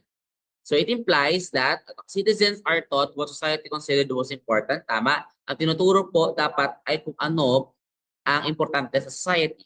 Society determines curriculum to be taught. Yes, kung ano po ang relevant sa society, kung ano po ang makakatulong sa society, yun po dapat ang ituturo natin. So that's tama po yung number 2. Those in education taught what they believe should be taught regardless of society's needs. So mali po yan. Ang tama lang po dito is 1N. 96. If Athenian education is the well-rounded development of individuals, then Spartan education is to what? So saan ba ang Spartan education? Spartan education ay, it's not on religion, not liberal education, hindi po holistically developed. Ang Spartan po is on the military training. Okay? Number 97, Egyptian education provided the modern world with the basic foundation of education, art, science, and engineering. Their system of picture writing was called, ano pong tawag dun sa way ng pagsulat ng mga Egyptians? Ang tawag po doon ay mga hieroglyphs. Okay? Ang Analects po ay libro ata ni Confucius. Alibata po, actually hindi siya ginagamit. Baybayin yung term is actually the way of writing of the pre-colonial Filipinos. And then Sanskrit naman po ay sa India. India ba? Tama. Sanskrit yung way of writing. Okay? So ayan. Let's have number 98. Ito, napakadali, no? Which is the most positive or progressive view of life of a teacher? Is it positive, positive and progressive? O, life is a struggle, give, punishment, trial. So, yung pinaka-positive dyan, life is a gift. For number 98, the answer is letter B, life is a gift. Number 99, upon which philosophy is a teacher's practice when considering students' learning style? Pag kino-consider po natin ang learning style ng estudyante, of course, we are gearing towards a student-centered classroom. Student-centered learning. Okay?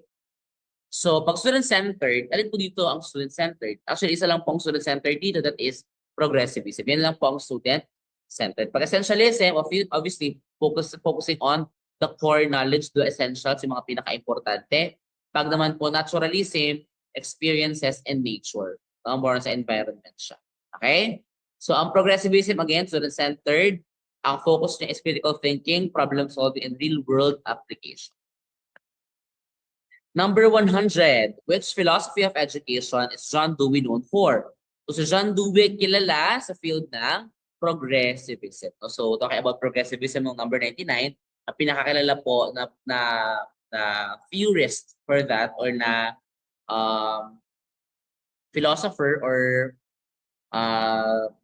proponent ng progressivism is John Dewey. Okay? So ito po yung sa iba, sa behaviorism, we have John Watson, Ivan Pavlov, we have Skinner. For existentialism, we have Soren Kierkegaard, and for reconstructionism, we have Theodore Braddow. Okay? So yan po yung mga notable persons on these philosophies. Okay? Okay, let's have question number 101. Which form of violence occurs when someone uses a part of their body or an object to control a person? So gumamit ng part of their body, gumamit ng object, no? So syempre meron siyang physical violence. Pag psychological, more on word siguro to kasi sa mental siya. Pag cultural violence mo, syempre attacking someone's culture. Pag emotional, yeah, words din to. No? Pero emotional more on sa feelings, psychological more on sa mental, sa isip. Okay? 102. In order to make Roman education truly utilitarian, how should the day-to-day lessons be taught? Dapat po ang day-to-day lessons para mag-utilitarian, ang ibig sabihin sa utilitarian ay magagamit. Okay? Magagamit in real life. Siyempre, dapat related and linked to the events happening in everyday life. So that's the answer for question 100. Okay? Next, number 103, Teacher A demonstrated a technique on how to group students according to their needs and interests and how to use self-paced instructional materials. Which philosophy is manifested in this activity? So nakalagay, grouping ang estudyante, self-paced. So ito po ay still student-centered, ito po ay under ng progressivism. Okay? Okay, let's have number 104, which is not an example of a school partnership. So isa-isahin natin. Classroom used by community organizations for meetings, partnership yan. School used as a polling place during election, partnership din siya. School used as an evacuation center, partnership din siya. Last, letter D, school used as a venue of anti-government demonstration. Siyempre, yun naman po yung hindi example ng school partnership. Okay? Let's have question number 105. 105, virtue as one of the components in the teaching of Rizal as a course focuses on the teaching of good and beauty consistent with the good and beauty in God. What philosophy supports this? So pag beauty, good, God, yan. So pinag-uusapan natin ay idealism. Okay? Idealism. Okay, pag existentialism, more on sa freedom ang pinag-uusapan. Again, pag progressivism, kanina natin pinag-uusapan yan, student-centered at students' interest. Pag social reconstructionism, ito naman ay more on democracy sa society na. Number 106. This implies lack of patriotism or lack of appreciation and love for the Philippines rather than foreign things. So, pag walang patriotism, hindi po tumatakilik na sariling atin or walang appreciation sa kultura ng Philippines, meron po tayong tinatawag na colonial mentality. Okay? Or if wala colonial mentality, pwede rin po ang word na xenocentrism, yung X-E-N-O, xenocentrism. Okay? Pag extreme personalism, ito yung pinapersonal yung mga bagay-bagay. Lack of discipline, yung hindi disiplinado or kumbaga ay hindi porsigido, ganyan. Pag kanya-kanya syndrome, ito yung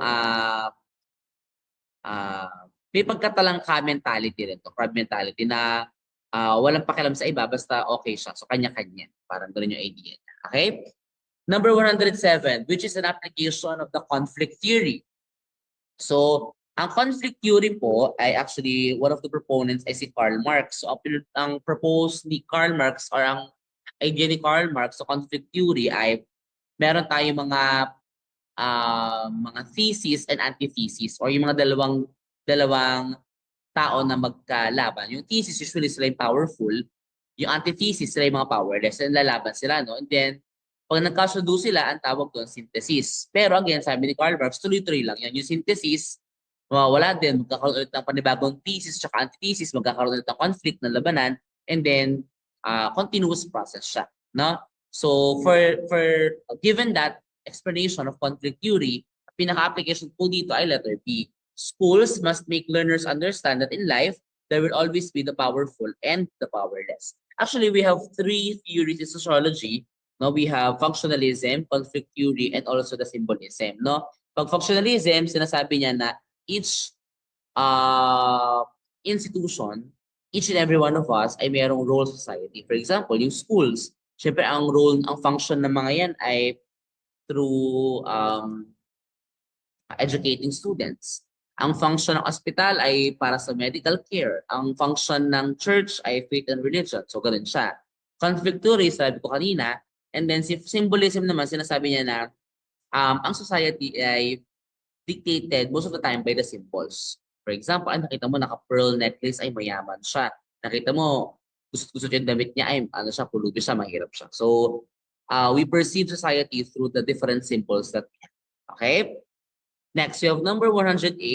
Which of the following historical periods in the Philippines does formal instruction begin? Kailan po ba nag-start ang formal instruction? Is it pre-Spanish, Spanish, American, or Commonwealth? Okay, so is it letter A, letter B, letter C, letter D? Tandaan natin, pag formal instruction, that is on the Spanish period. Okay, bakit? Kasi diba na Spanish, may mga schools na nagturo ay yung mga friars, no? So formal instruction na yan. Ano po yung American? Kaya American po ay free or public education, no? Kaya Spanish, formal education or formal instruction. Kaya American nag-start yung public education system. Okay? Let's have number 109. in her leadership in the community, a professional teacher shows no sign of ethnocentrism. What does this mean? Pag no sign of ethnocentrism, ano ba ang ethnocentrism? Ang ethnocentrism ay you perceive your culture as superior. Feeling mo, superior yung culture mo, o culture mo yung pinakamagaling. No? Pero sabi dito, yung teacher daw, no sign of ethnocentrism. So ibig sabihin, hindi siya nang mamaliit na culture, so that's letter B, does not belittle other people's culture. Okay? Kasi pag letter D yan, looks at her culture as superior to others' culture, yan po ay ethnocentrism. Pero ang nasabi, no sign of ethnocentrism. Yung letter C is ashamed of her own culture, yan naman po ay xenocentrism. Pag kinakahiya mo yung kultura mo, feeling mo inferior kayo, yan po ay xenocentrism. Okay? Number 110, what is the essence of servant leadership? Is it A, leading is serving, B, leading is changing, C, leading is making sure your subordinates feel your power over them, or letter D, leading is ensuring that yourself is the first. Okay? From the word itself, servant leadership. No, servant leadership, of course, that is letter A, leading is serving. Okay? Number 11, which legal basis guides the hiring of new teachers in the public schools? Siyempre, hindi yan Magna Carta for Women, no? Kasi tungkol sa teacher yung pinag-uusapan natin. Hindi rin siya localization law, kasi localization talks about na dapat po ang teachers, as possible, ay ma-assign or ma-appoint sa mga schools na malapit sa kanya. Professionalization law naman, ito yung nagbibigay, o ito yung batas na nagpo-professionalize or nagsasabi yung sa let natin, no? Na tayo ay pinakapasa ng let, we are professional teachers, no? Pero yung pag-hire ng new teachers sa public schools, yan po ay under ng Magna Carta for public school teachers. Again, Magna Carta for public school teachers. Okay? Number 112. So ano na po lang tayo? Last 9 questions. Okay? So Teacher Anika tutors her students who have difficulty coping with math after class hours. Is her act ethical? Okay, ethical po ba yun na magturo tayo ng estudyante natin na medyo struggling talaga, nahihirapan after class hours? Ethical ba siya or hindi? That's actually ethical. No, ethical. Tama, okay lang naman po yun. Okay lang tayo mag-tutor ng ating estudyante na talagang nahihirapan or talagang slow learner. Okay? Now, pwede naman pala siya. Anong sagot natin? C, yes, provided she receives just compensation. Or letter D, yes, provided she does not require a fee from the parent. Siyempre, dapat po, yun pong tutorial na ibibigay natin after class hours na tutor sa estudyante natin na nahihirapan, syempre dapat po yun ay galing sa loob. Hindi po dapat, wala dapat siyang bayad. So dapat letter D, yes, provided that she does not require a fee from the parent. Okay? Number 113, Teacher Rochelle affirms that being a teacher is a task entrusted by this world. Does she therefore believe that teaching is a, of course, letter B, mission. Okay, teaching is a mission. Number 114, Principal Bird acted on the letter of complaint received by his office 30 days after saying he was preoccupied with more important things in the past few days. Is his reason acceptable?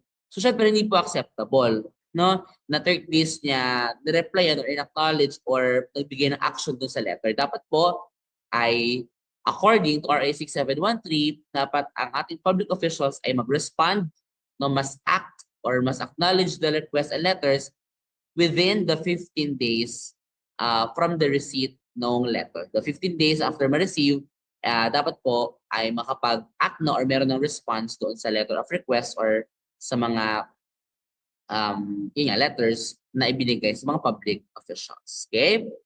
Next, we have number 115.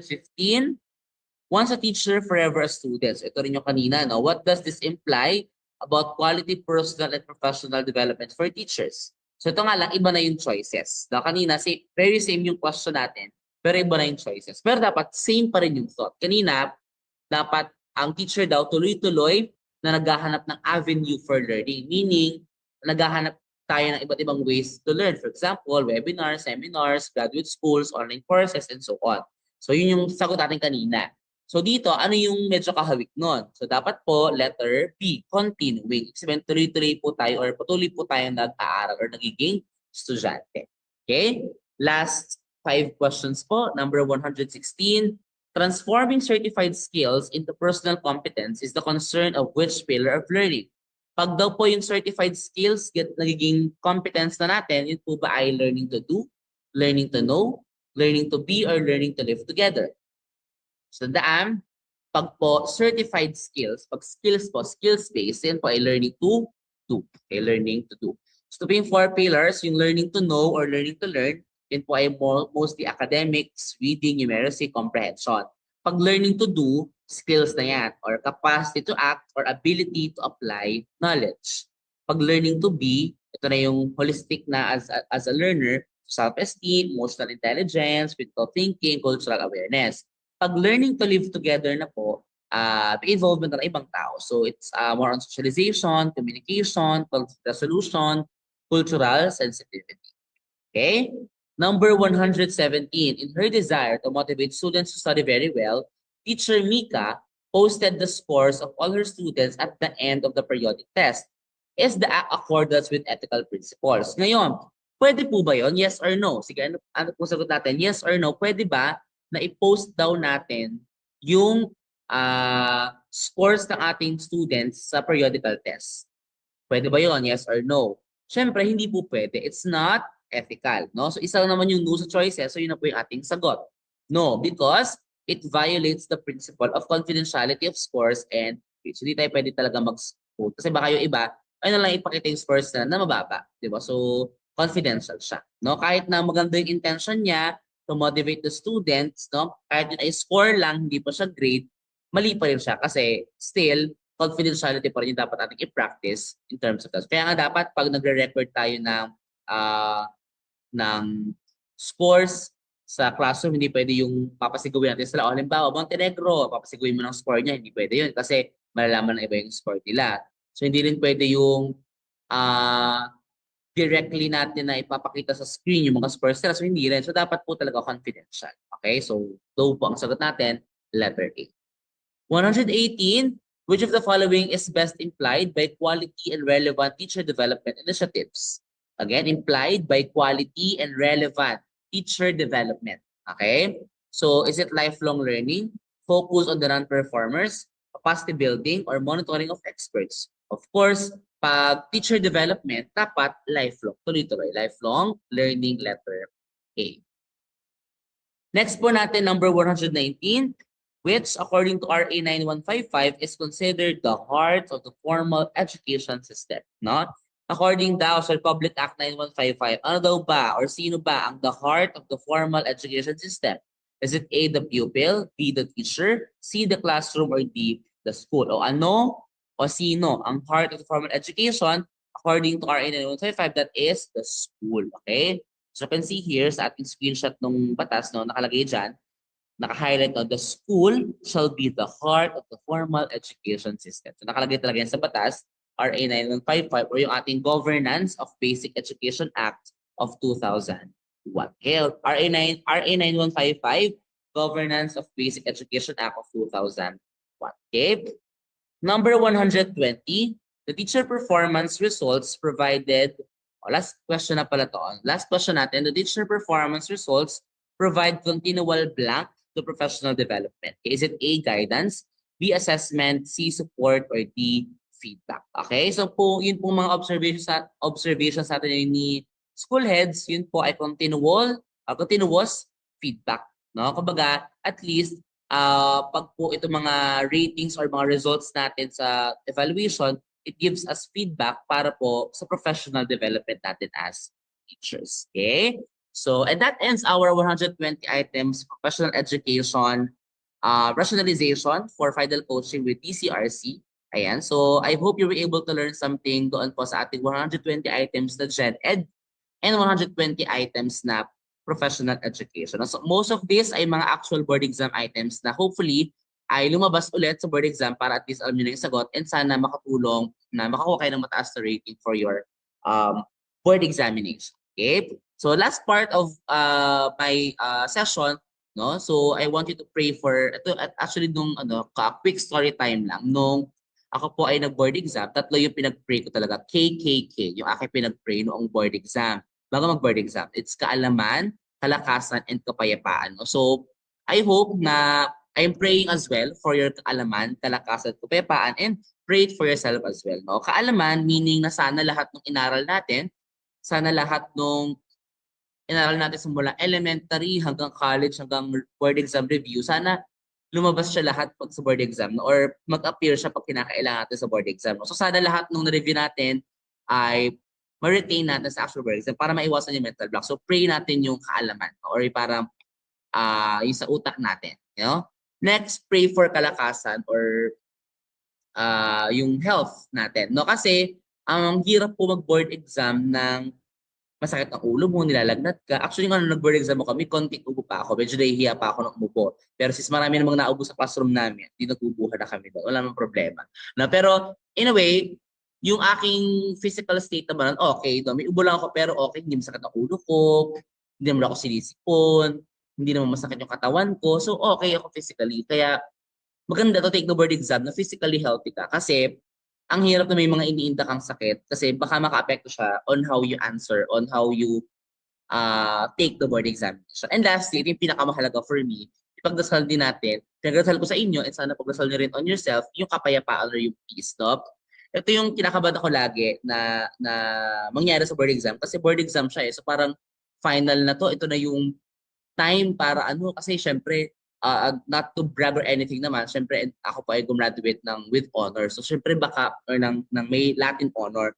So parang may pressure sa akin na ay Latin honor tapos hindi na ako pa sa board exam. Ay Latin honor pero bakit pag sa board exam? So may ganung pressure. So kabang-kaba lagi ako upon taking the board exam. No? Kaya matagal din ako bago nag-take kasi I want to prepare talaga. Kasi ayoko na din na bumagsak talaga. So kaya alam ko na yung the day of the board exam ay nakakaba, nakaka-pressure talaga yan. So sabi ko kay Lord, bigyan niyo lang po ako ng peace, no, ng kapayapaan na sana hindi ako kabahan during the board exam, na hindi ako ma-pressure during the board exam, na para lang akong normal na estudyante nagtitake ng exam. No? And by God's grace talaga, nung nagtitake ako ng board exam, kalmado lang ako. Hindi ako nagmamadali, hindi ako pressured, hindi ako rattled, payapa yung puso ko nagsasagot. No? Kahit na mahirap yung tanong, okay lang, kaya ko to, pag-iisipan ko lang to. So hindi ako sobrang pressured, hindi ako rattled, hindi ako kabado. Kasi yun nga, I prayed for the peace, no? Talagang payapa yung puso at utak ko habang nagkasagot ng board exam. And thankful naman ako kay Lord kasi binigyan niya sa akin, no? Na kahit challenging talaga yung mga tanong, kahit ang hirap niya, hindi ako sobrang nagpadala. I mean, may slight pressure pa din. Kasi of course, slight pressure is good to make you conscious pa din. Pero it's only parang right amount lang siya para maging conscious lang ako with what I'm doing. Pero nonetheless, sobrang payapa, sobrang peaceful na pag-take ko ng board exam. And yun nga, by God's grace naman, nag-result naman siya sa magandang rating no, sa ating board exam. Kaya sana, no, I am praying and I'm hoping na lahat itong 3K na to, kaalaman, kalakas, kapayapaan, ay makuha nyo at ma-achieve nyo during the board examination. No? Kasi it's a very big challenge for us, especially sa mga first takers at lalo na sa mga retakers natin. Kaya kung kayo mag-alala, may tiwala po ang PCR sa inyo, naniniwala rin po ako sa kakayahan nyo. Lagi lang tayo mag-pray no, kay Lord ng kaalaman, kalakasan at kapayapaan. At i-claim na po natin, lagi natin i-manifest, lagi natin i-claim na we will be licensed professional teachers, we will be LPTs this 2025. Okay? So yun po, maraming salamat po TCRC, and sa inyo po lahat, maraming salamat for trusting me din, no? And listening sa atin pong discussion for tonight for Jared and Prophet. And again, let's pray for kaalaman, kalakasan, kapayapaan. Let's claim that this LPT na tayo this 2025. Okay? Bye-bye po everyone and thank you so much.